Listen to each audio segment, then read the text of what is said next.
pour faire face à la pandémie de Covid-19. Il faut évidemment qu'il y ait des services essentiels en matière d'accès aux soins, mais aussi en matière de prévention, d'accès à l'eau potable, d'accès à l'hygiène. Il faut qu'il y ait une société qui soit capable de s'organiser collectivement. Or, ce sont des facteurs qui sont complètement anéantis dans les pays qui sont touchés par des bombardements massifs en zone peuplée, en zone urbaine. Les bombardements, les pilonnages systématiques détruisent des infrastructures civiles essentielles, les hôpitaux, les structures de santé, le réseau électrique, les marchés, les entreprises. Ils provoquent aussi des déplacements massifs de population et les gens se retrouvent souvent dans des conditions précaires de promiscuité où il est impossible de mettre en place des mesures de prévention, de précaution. Et de toute façon, les systèmes de santé sont détruits. On le voit en Syrie, au Yémen. Les systèmes de santé sont effondrés. La réponse au Covid-19 sera un défi impossible. Donc cette épidémie nous montre encore plus la raison pour laquelle les États doivent s'engager à mettre fin à l'utilisation d'armes explosives en zone peuplée.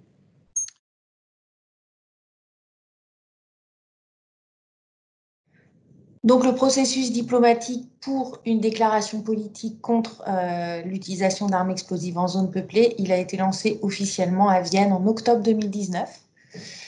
Près d'une centaine d'États se sont engagés dans les discussions et il y a eu deux sessions de négociations à Genève, une en novembre et une en février.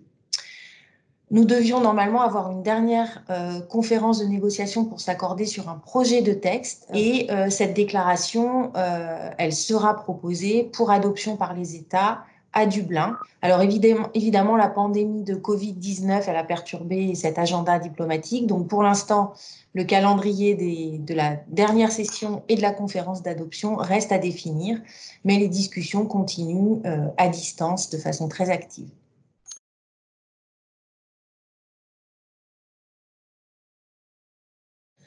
Alors, on est à un moment extrêmement crucial des négociations officielles puisque l'Irlande a fait circuler un projet de texte et ils ont donné jusqu'à fin avril aux États, à la société civile pour donner leurs commentaires sur ce texte.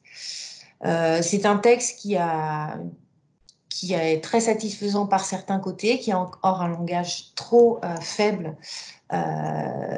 Et donc, il y a beaucoup de négociations pour essayer d'influencer en fait les contributions des uns et des autres.